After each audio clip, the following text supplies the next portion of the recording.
High বন্ধুরা, সবাই কেমন আছো? আশা করবো ভালো আছো। তো তোমাদের জন্য একটা ছোট্ট ভিডিও নিয়ে এলাম। আমার বলছে এর বসে ভিডিও করতে ভীষণই কষ্ট হয়। তো আমি যে কাজগুলো করে কাজের সঙ্গে সঙ্গে ভিডিও করতে গেলে আমার অনেকটাই সমস্যা হয়ে পড়ে যায়, কেউ নেই ভিডিও করে দেওয়ার মতো।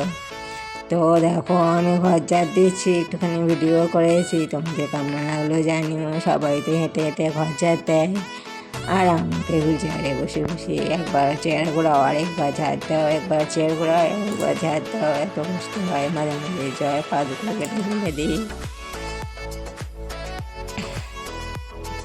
তোমরা যদি ভালো লাগে অবশ্যই আমার ভিডিওগুলো দেখো, আর একটা লাইক করে আমার পাশে দেখো।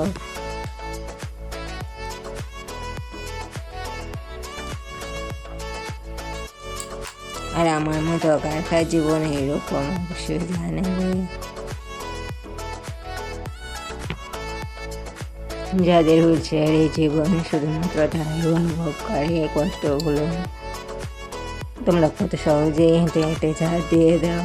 একটু সময় আমিও এরকম ছিলাম, ভাবিনি কখনো আমার জীবনটা এরকম হয়ে যাবে, হুইল চেয়ার ঘুরিয়েই কাটাতে হবে।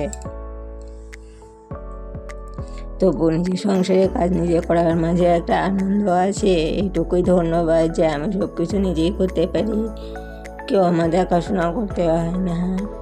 রান্নাবান্না থেকে সংসারে যাবতীয় কাজ আমি হুইল চেয়ারে বসেই করতে পারি। ভগবান একদিক কেড়ে নিলে আর একদিকে দেয়, সেটা আমাকে দিল আমার ইচ্ছে শক্তি। এমন অনেক মানুষ আছে শুয়ে বসেই দিন কাটায়, সেই জায়গায় আমি সংসারে সমস্ত কাজেই করতে পারি। ভগবান শুধু একটু সুস্থ রাখলেই হলো।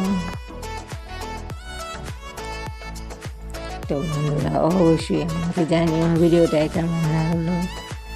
Tata, bye bye.